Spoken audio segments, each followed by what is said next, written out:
Dito wala kang choice kundi gupit na ka, sabayan ka sa mga motor dahil pag gumilid ka napakalalim. So dito ka sa gitna ng kalsada, sabayan mo yung mga motor para makauwi lang tayo. Kailangan natin umuwi. So konti na lang, kasunod na yan. I mean sa Domingo na yan, mababa na dito.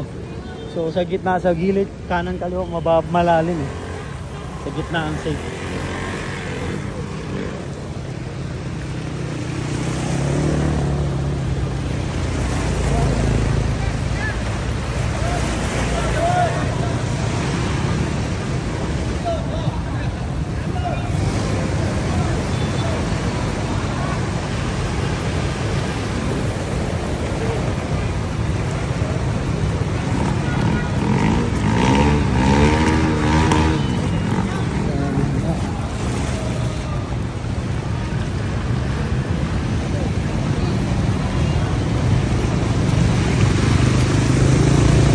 Doon malalim talaga, doon lulubog ka lalo na dyan.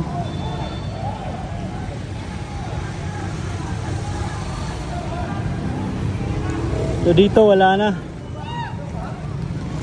kabilaan stranded dito, saka doon hindi makatawid.